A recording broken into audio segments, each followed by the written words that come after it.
पूर्वांचल के mafia don Baahubali नेता ब्रजेश सिंह की कहानी। पूर्वांचल के माफिया नेताओं की कहानी उनके अपराध, राजनीतिक और व्यापारिक प्रभाव से जुड़ी होती है। इस एपिसोड में हम आपको बनारस के बाहुबली डॉन ब्रजेश सिंह की जिंदगी की गहराई तक ले चलेंगे। ये कहानी है अपराध, सत्ता और परिवार के राजनीतिक गठजोड़ की। बाहुबलियों की कहानी एपिसोड तीसरे में आज हम आपको बताएंगे उत्तर प्रदेश के चर्चित बाहुबली ब्रजेश सिंह की कहानी। शुरुआती जीवन और अपराध की दुनिया में आखिर ब्रजेश सिंह ने कैसे कदम रखा। ब्रजेश सिंह का जन्म बनारस के दरहरा गांव में हुआ था। बचपन में ही उनके जीवन में एक खतरनाक मोड़ लिया। 1984 में उनके पिता रविंद्रनाथ सिंह की हत्या हो गई। पिता की हत्या ने ब्रजेश को अपराध की दुनिया में जैसे ढकेल सा दिया।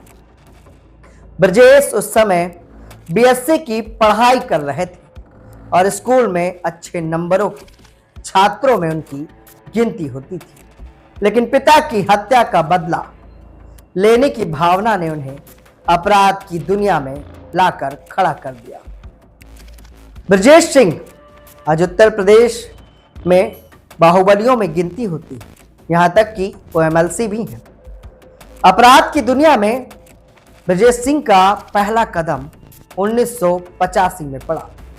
ब्रजेश ने कथित तौर पर अपने पिता के हत्यारे हरिहर सिंह की हत्या कर दी। इसी के साथ उनका पहला मुकदमा दर्ज हुआ, लेकिन पुलिस की पकड़ से बाहर रहते हुए उन्होंने अपराध की दुनिया में अपनी पहचान बनाने की प्रक्रिया को शुरू कर दिया। साल था 1984। यहाँ चंदौली जिले के सिकरोरा गांव में एक हत्याकांड में भी उनका नाम आया। ये वही दौर था जब बनारस और पूर्वांचल के कई छोटे छोटे अपराधी गैंग में अपने वर्चस्व के लिए संघर्ष कर रहे थे। बड़े अपराध और देशव्यापी पहचान। जेजे अस्पताल शूट आउट कांड। बात थी सन 1992 की, जब मुंबई के जेजे अस्पताल में शूट आउट में ब्रजेश को राष्ट्रीय स्तर पर पहचान दिलाई। 20 से अधिक लोग अस्पताल के वार्ड में घुसकर शैलेश हल्दरकर की गोलियां मारकर उन्हें छलनी कर देता है। हल्दरकर अरुणगावली गैंग के सदस्य थे। घटना में 2 पुलिस वाले भी हवलदार मारे गए थे। पहली बार इस शूटआउट में AK-47 का इस्तेमाल किया गया था और 500 से अधिक गोलियां ताबड़तोड़ तरीके से चलाई गई थी। इस घटना ने ब्रजेश को सिर्फ पूर्वांचल का डॉन नहीं, बल्कि पूरे देश में एक बड़े गैंगस्टर के रूप में स्थापित कर दिया। यहीं से शुरुआत हुई बाहुबली की दुनिया में उनके वर्चस्व की। बाहुबली की सीरीज में हम ब्रजेश सिंह के कई किस्से और अपराध के कांड बताने वाले हैं। झरिया अध्याय। बात थी सन 1990 के दशक की। ब्रजेश सिंह ने झरिया का रूप किया। यहां उन्होंने कोयला माफिया सूर्यदेव सिंह के व्यापार की देखभाल करने वाले शूटर की भूमिका निभाई। इसी दौरान उनके ऊपर 6 हत्याओं में नाम दर्ज हुआ। बात थी सन 2003 की, जब सूर्यदेव के बेटे राजीव रंजन सिंह के अपहरण और हत्या में मास्टरमाइंड का आरोप इन पर लगाया गया। उसरी चिट्टी कांड। ब्रजेश सिंह के कांड गिनाने निकलेंगे तो शायद ही समय कम पड़ जाएगा, लेकिन आज बाहुबलियों की इस कहानी में हम आपको कई अहम कांड बता रहे हैं। उसरी चिट्टी कांड। दौर था 2001, जब गाजीपुर के उसरी चिट्टी हत्याकांड में ब्रजेश सिंह और मुख्तार अंसारी के बीच की गैंगवार को और तेज कर दिया। इस कांड में 2 लोग मारे गए और मुख्तार अंसारी गंभीर रूप से घायल भी हो गया। कहा जाता है ब्रजेश सिंह और मुख्तार अंसारी कट्टर दुश्मन हुआ करते थे। ब्रजेश कई साल तक फरार रहे। अफवाहें उड़ती रही कि ब्रजेश सिंह की हत्या हो गई। लेकिन साल 2008 में दिल्ली पुलिस की स्पेशल सेल ने उन्हें भुवनेश्वर से गिरफ्तार करके बड़ा खुलासा कर दिया।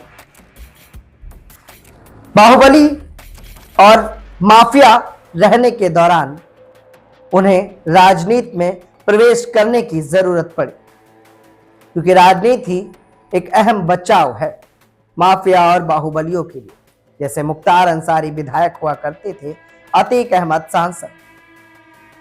ब्रजेश सिंह की एंट्री और उनका आपराधिक इतिहास ही उन्हें बाहुबली बनाता है, लेकिन राजनीति में उनका दखल उन्हें और भी शक्तिशाली बनाता है। आज वर्तमान में ब्रजेश सिंह बनारस से निर्दलीय एमएलसी हैं, सदस्य विधान परिषद। उनके भतीजे सुशील सिंह चंदौली से बीजेपी के विधायक हैं। सवाल आता है कि आखिर ब्रजेश सिंह का राजनीतिक सफर कैसा रहा और कैसा चल रहा है। पहले 2 बार ब्रजेश सिंह एमएलसी बने, बड़े भाई उदयनाथ सिंह, उनके बाद पत्नी अन्नपूर्णा सिंह। इन सभी किसी न किसी ओहदे और पद पर रहे। साल था 2016। मार्च में खुद ब्रजेश सिंह एमएलसी बने। सुशील सिंह ने भी अब औपचारिक रूप से भारतीय जनता पार्टी ज्वाइन कर ली है। उनके ऊपर भी हत्या के प्रयास और धमकी देने के कई गंभीर मामले भी दर्ज हैं। बाहुबलियों की ताकत हमेशा राजनीति से जुड़ी होती है। राजनीतिक ताकत का क्या महत्व है और जेल में रहते हुए ब्रजेश सिंह का प्रभाव कैसे बना रहा, ये सवाल भी आज सभी के मन में उठते हैं। जनता उनके परिवार को बाहुबली के रूप में जानती है, लेकिन सवाल यह है कि वो उन्हें वोट भी देती है, क्योंकि उनके पास पैसा, नेटवर्क और रणनीति का तरीका है। व्यावसायिक साम्राज्य। ब्रजेश सिंह माफिया, बाहुबली और नेता के रूप में आज उत्तर प्रदेश में देखे जाते हैं, लेकिन आखिर व्यावसायिक बैकग्राउंड क्या है? ब्रजेश सिंह के पास अथाह पैसा कैसे आया? ब्रजेश सिंह का नेटवर्क अपराध तक ही सीमित नहीं रहा, बल्कि उन्होंने व्यापारिक दुनिया में भी अपने पैर पसारे। लोहे के स्क्रैप से कोयला व्यापार झारखंड और पूर्वांचल में उनकी जड़ें पसारने लगा। शराब का व्यापार उत्तर प्रदेश के आजमगढ़, रियल एस्टेट और जमीन बलिया, भदोही, बनारस में, रेत और निर्माण सामग्री आजमगढ़ से झारखंड तक। ब्रजेश सिंह की आखिर विशेषता क्या है? आखिर लोग उन्हें पसंद क्यों करते हैं? हाई प्रोफाइल होने के बावजूद लो प्रोफाइल रहना उनकी अलग पहचान है। मीडिया से दूरी बनाए रखकर मुकदमे धीरे धीरे समाप्त करवा रहे हैं। ये तो हम सभी जानते हैं कि आज मुकदमे कैसे खत्म किए जाते हैं। इसके लिए तरह तरह के कानून संशोधन लाए गए। जेल और राजनीति का कॉम्बिनेशन कैसा रहा? जेल से बाहर उनके प्रतिनिधि हेमंत कुमार सिंह सभी रखरखाव और सारी व्यवस्थाओं को मैनेज करते थे। चुनाव में रणनीति, भतीजे सुशील को उम्मीदवार बनाना, परिवार की राजनीतिक और आर्थिक ताकत दोनों को एक साथ जोड़ा। रणनीति और भविष्य।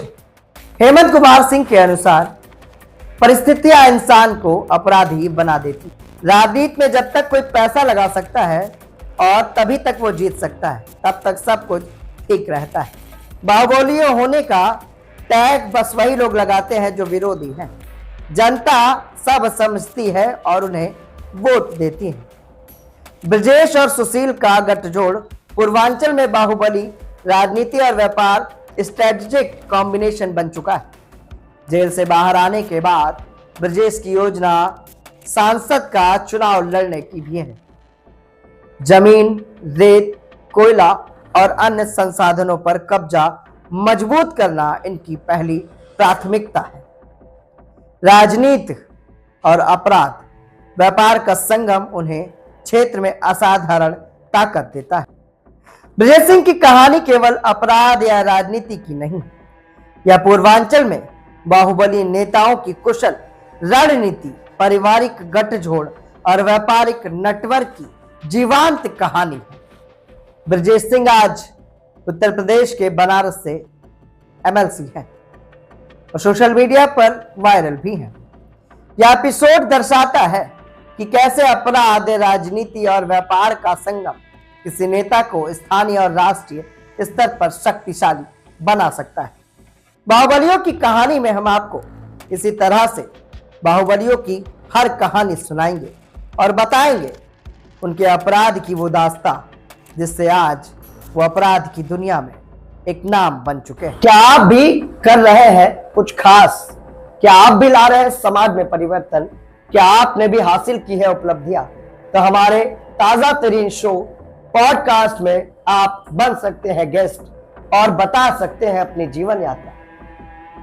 जर्नलिस्ट यूपी लाइव न्यूज लगातार पॉडकास्ट एपिसोड में उन खास शख्सियतों से आपको रूबरू करा रहा है जो समाज में परिवर्तन लाए हैं, जिन्होंने समाज में अपना एक अच्छा मुकाम बनाया है और लोगों के लिए मिसाल बने। क्या आप भी समाज में परिवर्तन ला पाए? क्या आपने भी अपने जीवन में कोई मुकाम हासिल किया है? तो ये शो इंतजार कर रहा है आपका। नीचे दिए गए नंबर पे संपर्क करें और हमारे पॉडकास्ट का हिस्सा बने।